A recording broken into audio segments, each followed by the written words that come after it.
makes a bridge towards you in these times where trust has gone down. How far can cooperation between companies and NGOs help to restore trust and to bring CSR forward again? So you have some experience for some months already with your platform. Do you see any substantial improvements in CSR through this and a mean to restore trust? Good question. It's a bit early days because we only just started speaking to corporations, especially to large, financial institutions and so on. So we don't want to mention trust today. What companies on our platform today think about first are actually their employees. The second thing will be the customers. So like Turner, for example, they send employees with Habitat for Humanity to Africa to build houses. And Turner is a Time Warner company. They should have great channels, great media channels and everything. They told us, and they are part of Bibo, which is a very large social network in the UK. They told us, on Bibo, it's not the place to communicate corporate social responsibility. We want to, ammado is for them the place where they can engage with their employees, but not only employees, like the Americans are actually very good at it, better than the Europeans. The Americans know if the family of your employee likes you, the chances of you staying with the company are much better. Not only this, ex-employees or alumni, as they are called, just engaging them, not someone turning 65 and being more or less useless, but you continue engaging with your employees. So the main differentiator for the companies we are dealing with right now is actually they want to enhance talent retention. Because especially companies like, think about accounting firms. If you're an accountant and you go to Ernst & Young after your studies, and then they train you for 2 years, and then PwC give you €1,000 more, and then Deloitte give you €1,000 more. The service is exactly the same in all the companies. So companies have the feeling that they have to do something to engage their employees. And the best way to do it, you can't look behind firewalls on your intranet because it's very steady. You can only engage with your employees. So what we have heard from the companies we are dealing with right now is they found it useful to have one place where they can engage with their entire community. How do they do this? How they do it? See, you set up your profile. You set up an interactive profile. What's very important is that you actually don't need a technical person. So that means the CSR manager doesn't have to go to the IT person anymore, asking, can you please put this on the website, that on the website. So the CSR manager can actually upload articles, pictures, videos, and so on, and can invite all the employees onto the platform. So the employees can actually set up communities, private and public communities. Once they are in communities, they can drop in pictures into the communities, they can start conversations, they can drop videos in, and so on. As I said, families can be invited as well.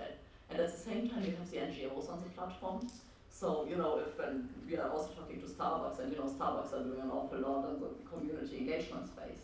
So you can do it on a very local level. Every Starbucks shop could we don't have Starbucks as a customer, but we are talking to them. Every Starbucks shop could actually engage their local communities on the platform. It's just, it's the ease of use, and that you don't need technology knowledge anymore. And then Peter showed you this giving circle. What he forgot to say is that we actually offer to companies today that rather than doing traditional payroll giving, they can give to their employees 10, 20 euro every month.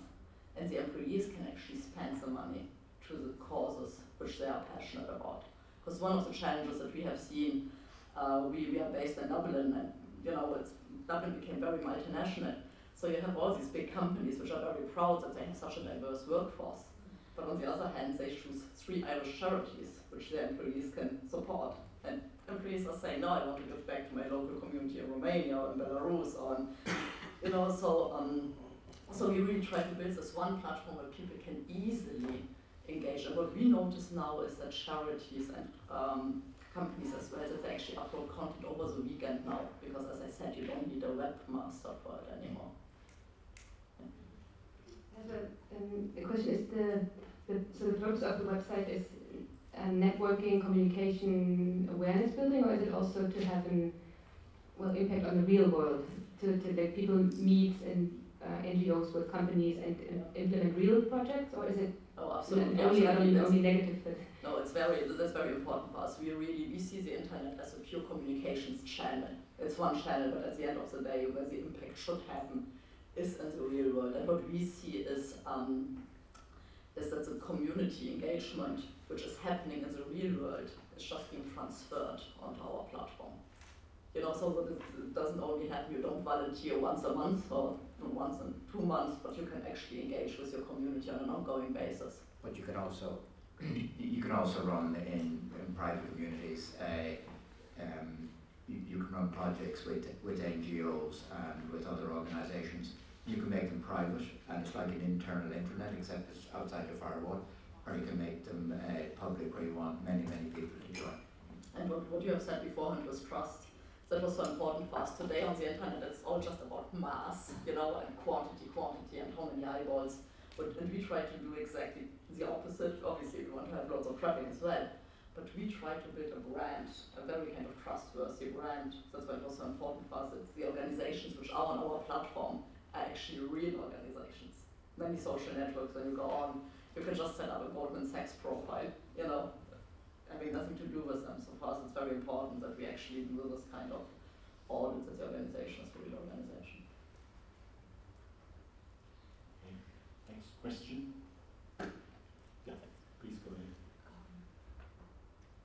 If you have a public conversation between, let's say, or a company opens up for public conversation, how do you make sure that there is no misuse happening, you know, like racistic remarks or pornography or stuff like that?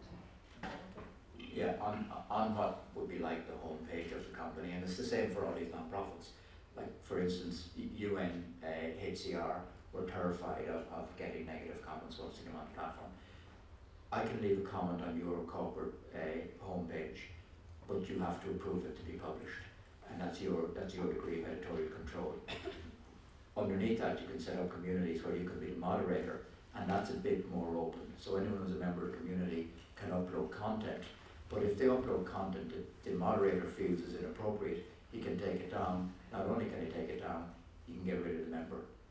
And that's the kind of fine balance between being completely open, where there's absolutely no control, but where you have a degree of control with all the great benefits of the technology. So that means, let's say, as a company would open up a platform, and the communication would start, and then somebody jumps in and starts talking about pornography or uploading stuff like this. Who is then moderating it? Are you the ones, or I am the one? Yeah. So we are not. When you have your main profile, yeah, no one can write anything on your profile without you approving it. So nothing can happen there. And then you can set up community, and you are moderating the community, your own community. So you can just set up 1 or 2 just to watch it, or you can have multiple moderators. You know, so when you go on holidays, you know that nothing happens. Obviously, we have our terms and conditions, you know, pornography and all these things are obviously not allowed on our platform, and when we see something like this, we take it off. But in general, we are really just a facilitator, and we allow our members or our companies and NGOs to take control of their own stuff.